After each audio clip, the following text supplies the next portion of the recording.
seimbang. Ya, jadi teman-teman, di Indonesia sekarang ini pedoman yang digunakan untuk memenuhi zat gizi tubuh kita adalah menggunakan pedoman gizi seimbang, bukan lagi 4 sehat 5 sempurna.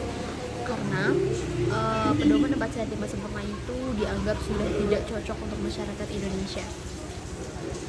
Nah, itu kenapa sih kayak gitu? Kenapa bisa nggak cocok? Karena, jadi aku jelasin sedikit di sini ya.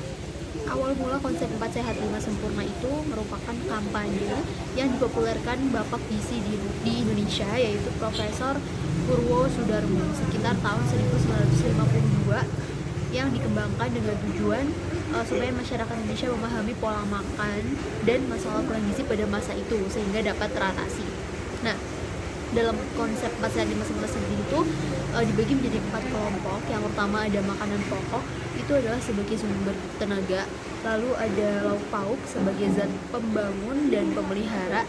Terus ada sayuran dan buah-buahan sebagai zat pengatur, dan yang terakhir ada susu sebagai penyempurna. Nah, jadi kalau misalkan kita mengonsumsi makanan pokok, lauk pauk, sayur-sayuran dan buah-buahan, itu baru disebut dengan makanan sehat. Tetapi jika ditambah dengan susu, nanti bisa disebut dengan makanan 4 sehat 5 sempurna. Nah, tapi kekurangan dari 4 sehat 5 sempurna ini adalah tidak ada keterangan berapa banyak yang harus kita konsumsi per makanannya, sehingga banyak orang yang makan dengan sesuka hati mereka, dan muncul salah satunya adalah kasus obesitas atau kegemukan.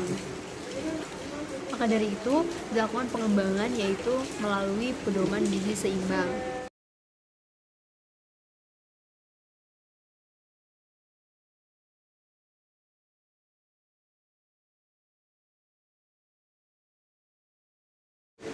Pedoman gizi seimbang ini juga tidak hanya mengatur pola makan, tetapi gizi seimbang juga menjelaskan mengenai praktik hidup bersih, terus melakukan aktivitas fisik dan menjaga berat badan normal. Nah, pada pedoman gizi seimbang ini sudah memperhatikan berapa banyak porsi yang harus diberikan ketika kita makan, lalu tidak menggunakan salah satu atau tidak mengunggulkan salah satu makanan seperti pada 4 sehat 5 sempurna, yaitu susu. Dimana kalau pada gizi seimbang ini adalah menekankan minum air putih yang cukup, yaitu sekitar 2 liter per hari atau 8 gelas per hari. Ya, jadi itu adalah perbedaan dari konsep 4 sehat 5 sempurna dan pedoman gizi seimbang. Pedoman gizi seimbang memperhitungkan jumlah porsi dan proporsi jenis makanan yang harus dikonsumsi setiap harinya, sedangkan 4 sehat 5 sempurna hanya menyarankan jenis kelompok makanan yang harus dikonsumsi. Baik, teman-teman, mungkin itu sedikit materi yang bisa saya jelaskan mengenai gizi seimbang. Apabila masih ada kekurangan, saya mohon maaf. Wassalamualaikum warahmatullahi wabarakatuh.